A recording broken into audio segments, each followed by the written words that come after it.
quais são os gatilhos que nos fazem sair da dieta. Tá? Então, basicamente, quando nós falamos de gatilhos, seria um estudo de como se criar ou anular um hábito. Tá? Então, basicamente, o hábito é uma estratégia que ela se torna automática pela repetição. Mas toda ação nossa, ela tem uma estrutura. E é essa estrutura que compõe o hábito. Então vamos falar sobre isso. Tá? Como é que é essa estrutura? Ela tem 4 partes. Ela se compõe de um estímulo, ela se compõe do desejo, da ação, que seria a resposta a esse desejo, e seria a recompensa. Então vamos tentar destrinchar isso um pouquinho. A recompensa foi aquele momento, aquela primeira vez que o seu cérebro percebeu que determinada ação trouxe uma recompensa. Então, por exemplo, a pessoa que fuma. Hoje nós vemos muitas pessoas parando de fumar, até culturalmente tem diminuído o hábito do tabagismo, mas há muita diferença entre aquela pessoa que já fumou na vida e aquela que nunca fumou em sua vida. Então, eu vejo pacientes com 10, 20 anos de cessação do tabagismo e essa pessoa, ela sempre lembra do prazer que era fumar. E isso, para quem não fuma, é inconcebível. Tá? Então, há uma diferença tremenda por um motivo simples. Alguma vez na vida dessa pessoa, o cérebro teve contato com um processo que foi recompensador. Então, por mais males que haja no hábito do tabagismo, algum benefício a pessoa tem. Seja relaxar, seja aliviar a cabeça, clarear a mente, seja lá o motivo que a pessoa tenha tido, nós sabemos que o objetivo do tabagismo é justamente esse.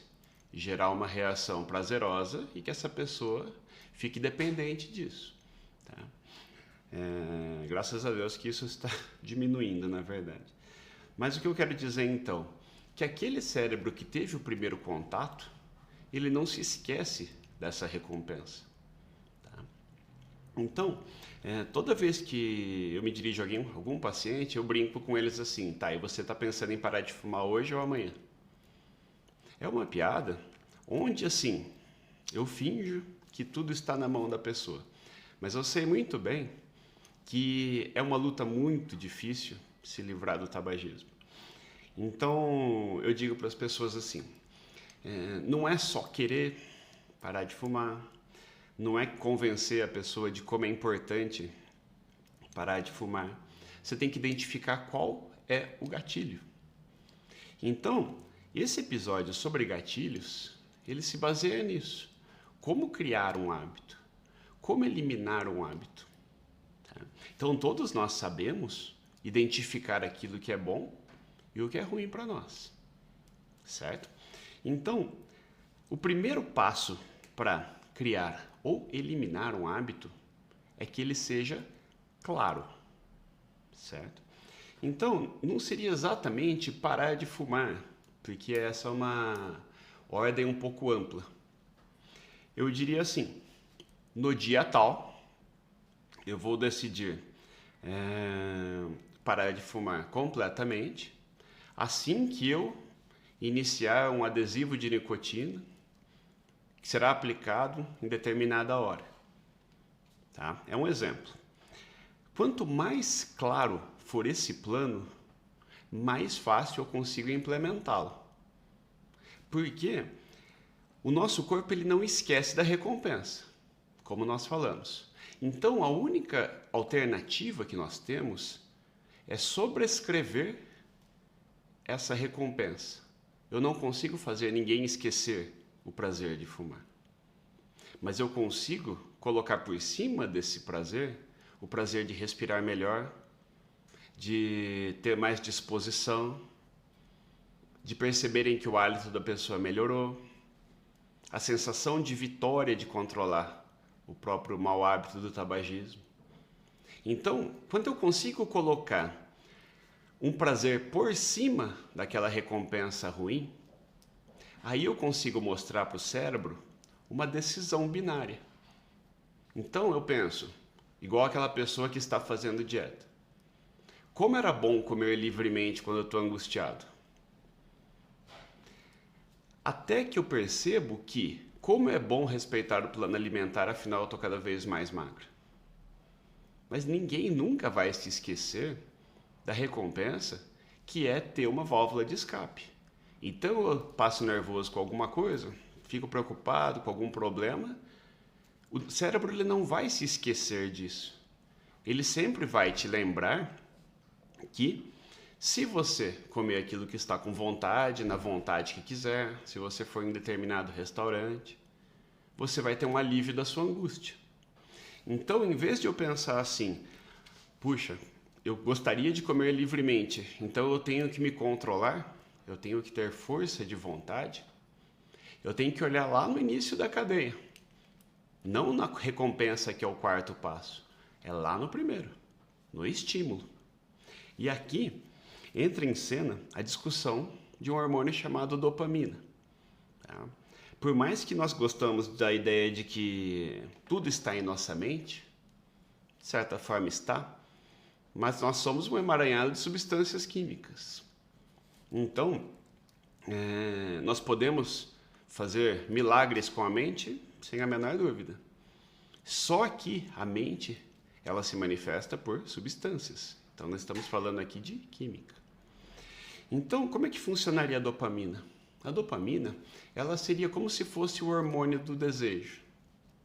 Uma vez que o cérebro percebe que determinada situação é recompensadora, como eu exemplifiquei, o ato de fumar, o prazer depois de fumar, o prazer de comer à vontade para aliviar uma angústia. Assim que o cérebro aprende isso, ele dispara a dopamina assim que ele recebe o estímulo. Não é nem na recompensa mais. É lá quando a pessoa, o cérebro percebe a oportunidade daquela recompensa. O nome disso é antecipação do prazer. É até fácil de entender o que é antecipação do prazer. É só a gente lembrar quando tem uma viagem para o exterior agendada, onde você faz todos os roteiros possíveis, pesquisa tudo quanto é eventualidade que possa acontecer. Então é um grande prazer um planejamento da viagem, muitas vezes melhor que a própria viagem. Tá? Então, há pessoas que não conseguem viver sem a expectativa de uma viagem. Tá? Então, ou por exemplo, uma festa de casamento.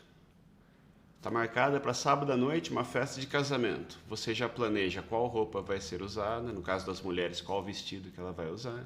Experimenta. Pensa quem serão as pessoas que estarão nessa festa. O que vai ter para comer, o que vai ter para beber, como nós vamos na festa, como nós voltaremos da festa. Então, todo esse processo de planejamento, ele compõe um processo de antecipação do prazer que será aquele evento. E quando eu tenho o estímulo, festa agendada, o desejo, planejar ir para a festa e decidir que vai na festa. E a ação, a resposta, ir à festa. Muitas vezes a recompensa nem é muito visível, porque todo o prazer esteve na antecipação. Então essa volta toda eu estou dando para pensando agora em tabagismo e dieta, como nós estamos falando aqui, os principais exemplos. Não adianta muito eu falar para a pessoa que ela deve parar de fumar, ela sabe disso. Ela, inclusive, se revolta quando o médico fala isso. Mas ela tem que tentar identificar o que deu o estímulo dela. Qual foi o gatilho?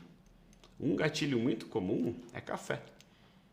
Então, se a pessoa ela gostaria de parar de fumar, ela teria que pensar como lidar com o café. Seria mais ou menos esse raciocínio, mas vamos falar um pouco mais disso. Da mesma forma, esse café ele também tem um potencial viciante. Ele é um hábito também. Então, talvez eu deva pensar qual é o estímulo para o café. E muitas vezes é aquele momento após o almoço, tá? Aquele intervalo do meio da tarde. Tá? Uma vez até aqui com uma paciente, se eu não me engano, foi até umas 2 semanas atrás. Eu dei um exemplo para ela, que estava com uma xícara de café na mesa. Eu falei para ela, se eu decidisse dar uma diminuída na ingestão de café, como é que eu faria? Eu tenho que identificar que hora que eu pego esse café. E, obviamente, no consultório, é entre um paciente e outro. E eu sugeri para ela, como é que eu poderia fazer para diminuir a ingestão de café? Eu antecipo e evito o estímulo do café. Enquanto eu atendo um paciente, eu já vejo o nome do próximo no prontuário.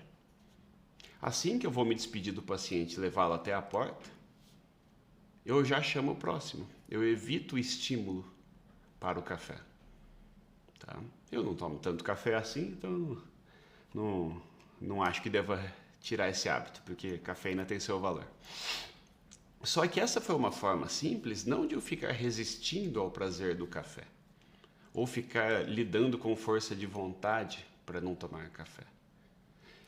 Eu tomei uma atitude prévia, eu evitei o estímulo. E aí eu caio no tema de hoje. Não há nenhuma pessoa no mundo que não tenha tido prazer na vida de comer livremente. Qualquer ser humano aprendeu, de forma natural, que é muito bom aliviar a fome. É muito bom aliviar a vontade. Então, eu não devo criticar uma pessoa que busca comer livremente, como nós falamos no episódio número 1, que abre essa série. Então, é possível ser magro comendo livremente? Apenas quem nunca engordou. Quem já engordou vai ter que agregar um plano alimentar em sua vida para ser magro. Essa é a grande diferença. Mas como eu vou convencer uma pessoa de que comer livremente não é a melhor opção? Inserindo uma nova recompensa. E é aí que eu entro no qual o gatilho que nos faz sair da dieta. O principal deles é uma dieta inexata, uma dieta que não é clara.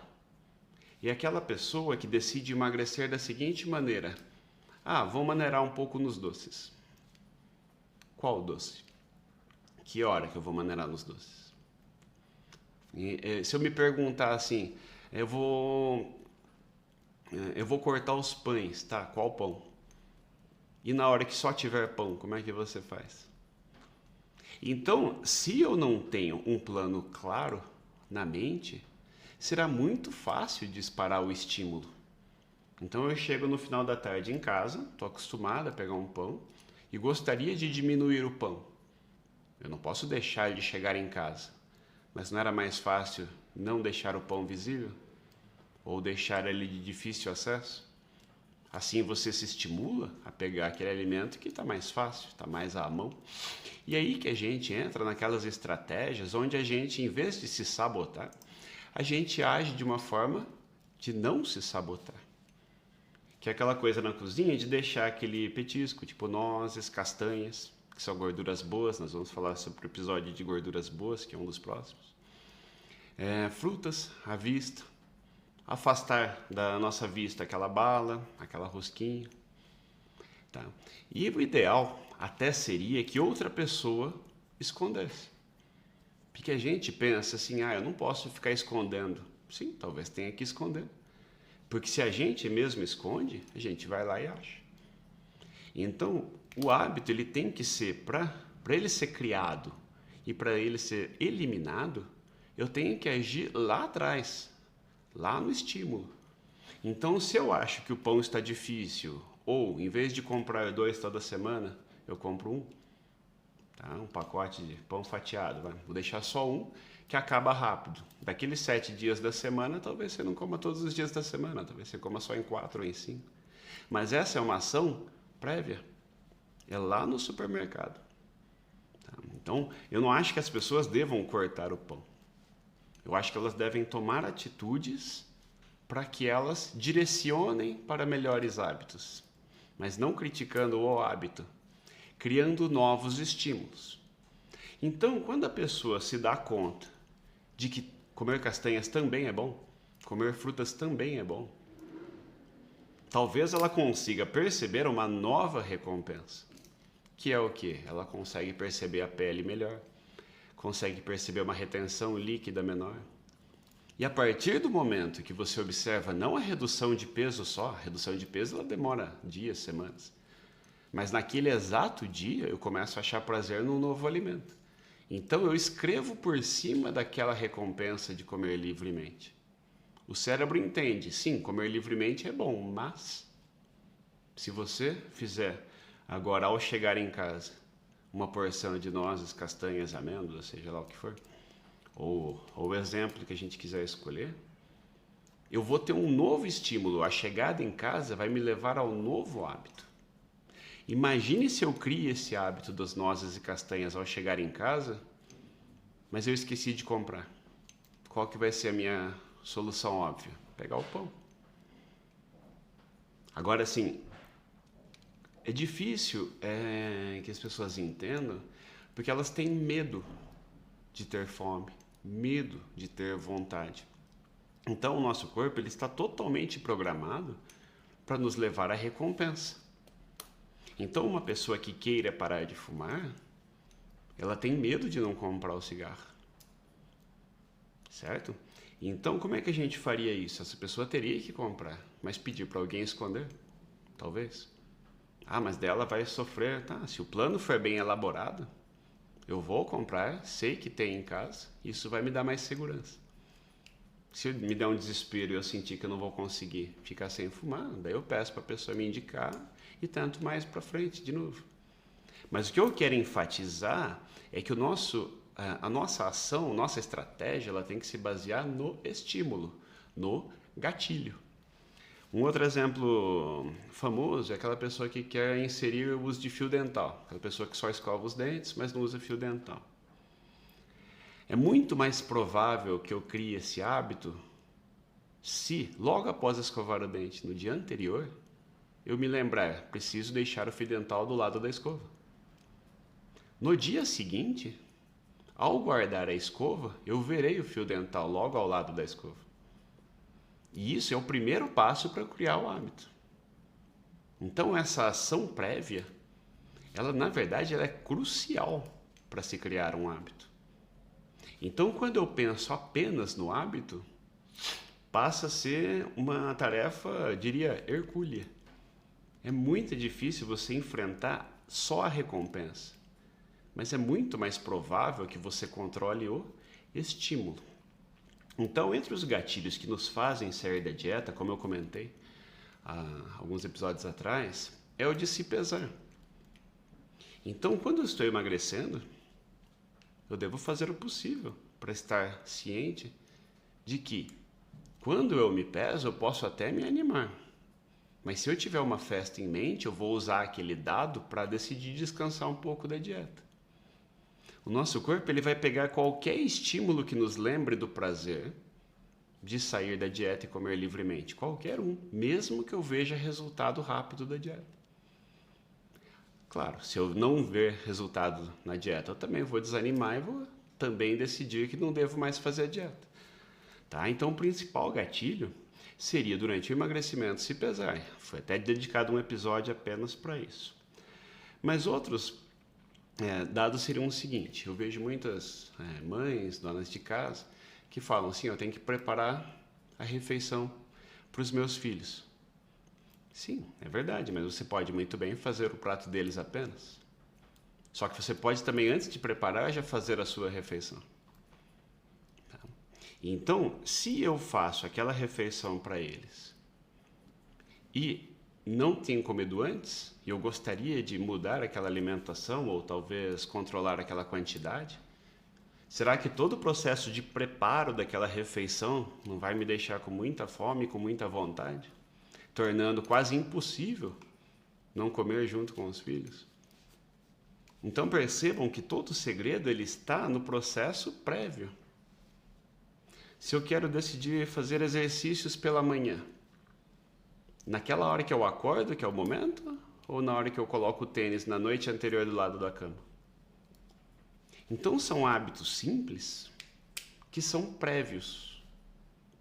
Então, tentando resumir um pouquinho isso, eu preciso que a gente entenda que o hábito a ser criado e o hábito a ser eliminado eles dependem de um processo prévio.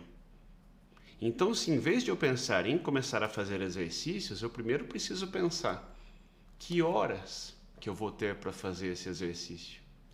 Qual exercício eu vou fazer? Onde?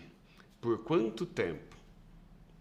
E previamente a esse planejamento, já criar um novo plano. Tal hora eu coloco o tênis. Nem que eu nem faça o exercício naquele dia, mas eu criei um hábito prévio, que é colocar tênis. Então, tem algumas recomendações que eu li recentemente, onde a pessoa, para conseguir iniciar um hábito de exercício físico regular, ela deveria apenas escolher um horário em que ela colocará religiosamente o tênis, mesmo que ela não faça o exercício. O que eu mais vejo entre os pacientes é concordar que aquela pessoa precisa fazer exercícios. Na próxima consulta ela continua não fazendo. E isso por quê? Porque ela se planeja fazer meia hora de academia todo dia.